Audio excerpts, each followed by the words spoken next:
ना टेंशन ना लियो लाच।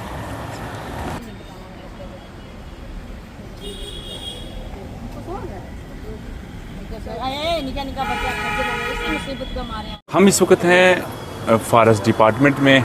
मेरे साथ हैं मियाड़ी गुजरां के वो लोग जिनके हवाले से मैंने पहले भी कई बार स्टोरीज़ की खबर की कि इन लोगों को जो है कुछ वहाँ के मुकामी लोग जो हैं वो तंग कर रहे हैं। इनके हमरा हैं मियाड़ी गुजरां की साबका सरपंच शाजिया तबस्सुम। डीएफओ राजौरी के पास आए थे मिलने के लिए, उनसे बात करने के लिए कि पूरा मामला जो है उन तक भी पहुंचाया जाए। डीसी राजौरी के पास भी गए थे, लेकिन डीसी राजौरी जो है वो जिस वक्त ये पहुंचे तो डीसी साहब वहां से निकल चुके थे, अपने किसी ज़रूरी काम के सिलसिले में किसी दौरे पर निकल चुके थे। तो इन्होंने डीएफओ साहब से मुलाकात करना ही मुनासिब समझा और डीएफओ साहब से इन्होंने सारी बात जो है की। अब हम जानने की कोशिश करेंगे शाजिया जी से, जो इनके हमरा थी, और शाजिया जी ने किस तरह से बात की और क्या कुछ कहा। जी शाजिया जी, क्या मामला है? जी अस्सलाम वालेकुम उमर भाई। उमर भाई, आपको पहले भी हमने 2-3 बार आपने इनकी पूरी जो कहानी है वो सुनी है। आपने खुद भी वहाँ पे विज़िट करके पूरा देखा है। इनको आए दिन एक्चुअली हमारे कुछ हैं लीडर, वो जो डेली जो चले जाते हैं, कभी डीसी के पास, कभी एसएसपी के पास, हमारे इस वक्त मुल्क में क्या हो रहा है, किस तरह से माहौल बना हुआ है, तूफ़ान बारिशों का क्या हाल है, और इस मौके पर भी इन लोगों को क्या है, इनके पीछे ही पड़े हुए हैं। इनको देखो, इनको सहारा देना चाहिए, हमें इनके बारे में सोचना चाहिए, और वो लोग जो है इनको जीने नहीं दे रहे, बस इनके पीछे पड़े हुए हैं। हालांकि इन लोगों का उनसे लेना देना कुछ भी नहीं है। ये आते हैं पंचायत मियाड़ी में और वो लोग रहते हैं पंचायत दसल में, और इनके पास ना ही कोई इतना ज़मीन है कि ये उनको जाके उनकी ज़मीन पे करेंगे कब्ज़ा या कुछ, या अपने ही उसी एरिया में जो उनके पास थोड़ा सा एरिया है उसी एरिया में रहते हैं। उनका मकसद ये है कि ये यहाँ से निकल जाएं। इस वजह से वो डेली कभी डीसी के पास, कभी एसएसपी के पास चले जाते हैं, कभी कहीं से फ़ोन करवा देते हैं। आए दिन इनको तंग किया जा रहा है।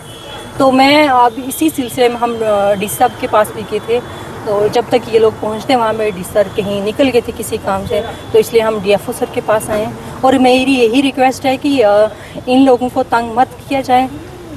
ये लोग गरीब लोग हैं, ये उन लोगों को पसंद नहीं है, क्योंकि गरीब लोग हैं, ये दाढ़ी वाले लोग हैं, उनको पसंद नहीं है। वो चाहते हैं कि इनको निकाल दिए जाएँ। और मेरी डिस्ट्रिक्ट एडमिनिस्ट्रेशन से रिक्वेस्ट है कि इनको जो है तंग मत किया जाए। जी, ये मैं आपको बता दूं कि पहले हमने ये स्टोरी की थी और आपको सभी लोगों ने इस स्टोरी को बड़ी अच्छी तरह से देखा था, और ज़िला इंतज़ामिया ने उस वक्त एक टीम भी भेजी थी, तहसीलदार राजौरी की क़यादत में एक टीम भी वहाँ गई थी, लेकिन फिर भी पूरा मामला जो है हल नहीं हो पाया है।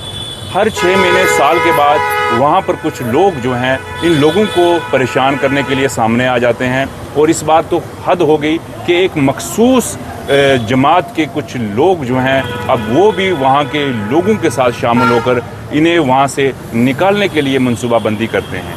आए दिन कभी ज़िला इंतज़ामिया के एक ऑफ़िसर के पास तो कभी दूसरे ऑफ़िसर के पास जाकर इनकी गलत शिकायत जो हैं वो दर्ज करवाते हैं कि कभी इन पे इल्ज़ाम लगाए जाते हैं कि ये वहाँ पर इंक्रोचमेंट कर रहे हैं, कभी पेड़ काट रहे हैं, तो कभी कुछ कर रहे हैं। हालांकि मैं खुद ज़ाती तौर पर भी इस स्टोरी को कर रहा हूँ, और ज़ाती तौर पर मैंने कई बार वहाँ विज़िट भी किया है स्टोरी करने के लिए।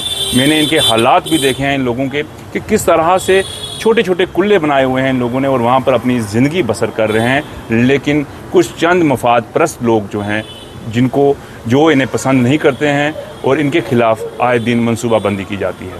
मैं महकमा जंगलात के जो वज़ीर हैं जावेद अहमद राना साहब, और ख़ास तौर पर मैं उमर अब्दुल्ला साहब जो वज़ीर आला हैं, और लेफ्टिनेंट गवर्नर साहब से मैं गुजारिश करता हूं कि फॉरेस्ट राइट एक्ट किसके लिए बनाया गया है। अगर ये लोग उसमें जो है फॉल नहीं करते हैं, फिर कौन लोग जो है फॉरेस्ट राइट एक्ट में जो है फॉल करते हैं। बराए मेहरबानी फॉरेस्ट राइट एक्ट को ज़मीनी सतह पर जो मज़लूम लोग हैं, ज़रूरतमंद लोग हैं, उन्हें जो है उसका हक़ दिया जाए। देखते रहें JK आवाज़ न्यूज़। शुक्रिया, आदाब।